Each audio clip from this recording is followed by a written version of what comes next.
மயானக்காளி மாந்திரிக பீடம் யூடியூப் நண்பர் அனைவருக்கும் வணக்கம். இந்த வீடியோ தொகுப்பில் நம்ம எதை பற்றி பார்க்க போகிறோம், விநாயகர் பெருமானுடைய உபாசன முறையும் மந்திர சித்தி முறையும் நம்ம பார்க்க போகிறோம்.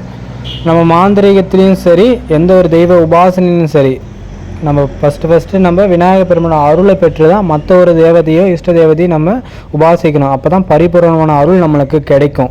இப்போ வாங்க நம்ம வீடியோ தொகுப்பில் நம்ம போகலாம். விநாயகர் பெருமானை நீங்கள் வணங்குறதுக்கு முன்னாடி உங்கள் ஊரில் அருகில் இருக்க விநாயகர் கோயிலுக்கு போய்ட்டு உங்கள் பெயருக்கு ஒரு அர்ச்சனை பண்ணிவிட்டு அந்த இடத்துல வந்து ஒரு எலுமிச்சை பழம் வச்சு பூஜை பண்ணி எடுத்துகிட்டு வந்து உங்கள் பூஜை ரூமில் இதை வச்சு நீங்கள் கலசம் மாதிரி ரெடி பண்ணி வளர்ப்பிறை வெள்ளிக்கிழமை இல்லை பௌர்ணமி தினத்தன்று நீங்கள் கலசம் வச்சு வழிபாடு பண்ணுங்கள்.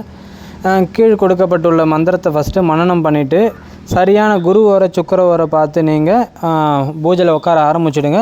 உங்களால் முடிஞ்ச படையல் மட்டும் வைங்க. ஏன்னா எல்லாமே வைக்க அவசியம் கட்டாயம் கிடையாது. கண்டிப்பாக வந்து வெத்தலை பாக்கு இது மாதிரி வந்து தாம்பலம் கட்டாயம் வச்சு ஆகணும். முதல் நாளும் கடைசி நாளும் வச்சுங்க. இது குறிப்பிட்ட ஒரு 11 நாள் வச்சு பூஜை பண்ணுங்க. குறிப்பிட்ட நாளுக்குள்ளேயே உங்களுக்கு அந்த மந்திர சித்தியான இது உங்களுக்கு கண்டிப்பாக தெரியுங்க. இது உடல் ரீதியாகவும் ஒரு கனவு ரீதியாகவும் உங்களுக்கு கட்டாயம் இதை காமிக்கும்.